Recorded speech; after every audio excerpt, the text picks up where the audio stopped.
জয় বাংলা। শেখ হাসিনা আসবে, বাংলাদেশ আসবে। আমি শপথ করিতেছি যে কালকিনি ইউনিয়ন, বাংলাদেশ আওয়ামী লীগ, ও যুবলীগ মানুষের সেবায় নিজেকে 2024 সালের গণ অভ্যুত্থানের পর বাংলাদেশের রাজনৈতিক বাস্তবতা যেন একেবারেই নতুন মোড় নিয়েছে। ক্ষমতার পালাবদল ঘটলেও দেশের রাজনীতির কেন্দ্রবিন্দু থেকে সরে যায়নি বাংলাদেশ আওয়ামী লীগ, বরং ক্ষমতা হারানোর পরও দলটি এক ভিন্নধর্মী কৌশলে নিজেদের অস্তিত্ব টিকিয়ে রাখার চেষ্টা চালিয়ে যাচ্ছে, কখনো নীরবে, কখনো আবার আলোচনার ঝড় তুলে। সরকারি নিষেধাজ্ঞার কারণে প্রকাশ্য রাজনীতি সীমিত হলেও পর্দার আড়ালে এবং তৃণমূল পর্যায়ে তাদের তৎপরতা নতুন করে দৃশ্যমান হয়ে উঠছে। সম্প্রতি লক্ষ্মীপুরের কমলনগরে রাতের আঁধারে সংঘটিত একটি ঘটনা নতুন করে রাজনৈতিক অঙ্গনে আলোড়ন সৃষ্টি করেছে। সামাজিক যোগাযোগ মাধ্যমে ছড়িয়ে পড়া একটি ভিডিওতে দেখা যায় কয়েকজন আওয়ামী লীগ সমর্থক মোবাইল ফোনের আলো জ্বালিয়ে একত্রিত হয়ে শপথ নিচ্ছেন। তারা অঙ্গীকার করছেন দলের জন্য সর্বস্ব দিয়ে কাজ করবেন এবং শেখ হাসিনাকে দেশে ফিরিয়ে আনার আন্দোলনে নিজেদের উৎসর্গ করবেন। দৃশ্যটি অনেকের কাছে যেন গোপন কোনো বিপ্লবী সভার আধুনিক প্রতিচ্ছবি। শুধু স্লোগানেই সীমাবদ্ধ ছিল না সেই সমাবেশ। অংশগ্রহণকারীদের কণ্ঠে উঠে আসে জ্বালানি তেলের মূল্য বৃদ্ধি, গ্যাস ও বিদ্যুতের দাম বৃদ্ধি, এমন সব ইস্যু যা সরাসরি সাধারণ মানুষের জীবনের সাথে জড়িত। এই ভিডিও ছড়িয়ে পড়ার পর প্রশাসনও নড়ে বসেছে। কমলনগর থানার ভারপ্রাপ্ত কর্মকর্তা জানিয়েছেন বিষয়টি গুরুত্বের সাথে দেখা হচ্ছে এবং যাচাই বাছাই শেষে প্রয়োজনীয় আইনগত পদক্ষেপ নেওয়া হবে। ফলে বিষয়টি শুধু রাজনৈতিক নয়, আইন শৃঙ্খলা পরিস্থিতির দিক থেকেও গুরুত্বপূর্ণ হয়ে উঠেছে।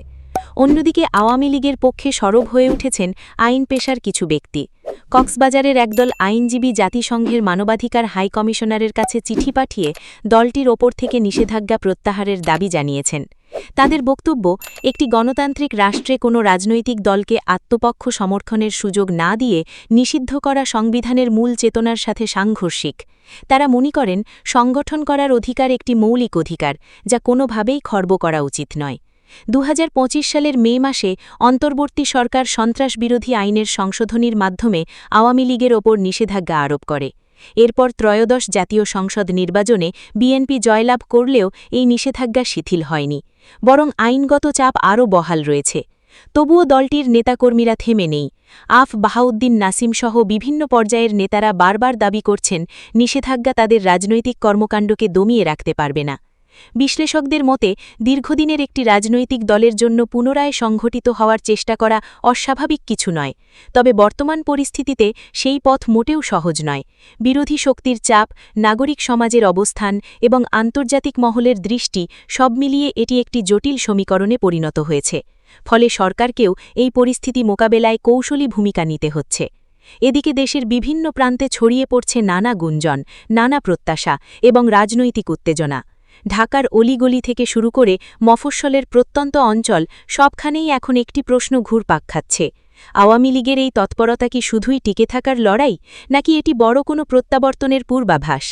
রাজপথে আবারও স্লোগান শোনা যাবে কিনা সেটিও এখন আলোচনার কেন্দ্রবিন্দু। অনেকেই বলছেন খুব শিগগিরই হয়তো দেশের বিভিন্ন প্রান্তে একই স্লোগান ধ্বনিত হবে, জয় বাংলা, জয় বঙ্গবন্ধু, এবং সেই স্লোগানের সাথে যুক্ত হবে শেখ হাসিনার প্রত্যাবর্তনের আহ্বান। সমর্থকদের বিশ্বাস, বর্তমান সরকার যেখানে অন্ধকার সৃষ্টি করছে সেখানে শেখ হাসিনা আলো হয়ে ফিরে আসবেন এবং জনগণের জীবনে স্বস্তি ফিরিয়ে আনবেন।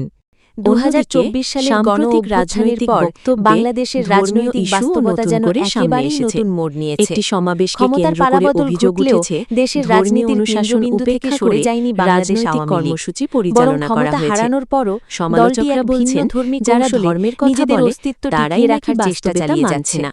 কখনো নীরবে, কখনো আবার আলোচনার ঝড়, সমালোচনা, সরকারি নিষেধাজ্ঞার কারণে প্রকাশ্য রাজনীতি সীমিত হলেও পর্দার আড়ালে এবং তৃণমূল পর্যায়ে তাদের তৎপরতা নতুন করে দৃশ্যমান হয়ে উঠছে। নানা অভিযোগ, সম্প্রতি লক্ষ্মীপুরের কমলনগরের রাতের আঁধারে সংঘটিত একটি ঘটনা নতুন করে রাজনৈতিক অঙ্গনে আলোড়ন সৃষ্টি করেছে হিসেবে তুলে সামাজিক যোগাযোগ মাধ্যমে ছড়িয়ে পড়া একটি ভিডিওতে দেখা যায় কয়েকজন আওয়ামী লীগ সমর্থক মোবাইল ফোনের আলো জ্বালিয়ে ময়দানে নতুন হয়ে শপথ নিচ্ছে। তারা অঙ্গীকার করছেন দলের জন্য সর্বস্ব দিয়ে কাজ করবেন এবং শেখ হাসিনাকে দেশে ফিরিয়ে আনার আন্দোলনে নিজেদের উৎসর্গ করবেন। রাতের আঁধারে নেওয়া অনেকের কাছে যেন আইনি লড়াই, রাজপথের সম্ভাব্য আন্দোলন এবং শুধু স্লোগানের সীমাবদ্ধ ছিল না সেই সমাবেশ মিলিয়ে অংশগ্রহণকারীদের কণ্ঠে উঠে আসে জ্বালানি তেলের মূল্য বৃদ্ধি, শেষ পর্যন্ত বিদ্যুতের দাম বৃদ্ধি, তা নির্ভর করছে সময়, সরাসরি সাধারণ মানুষের জীবনের জনগণের অবস্থানের উপর। এই ভিডিও ছড়িয়ে পড়ার পর প্রশাসন বলা যায় না এই অন্ধকারে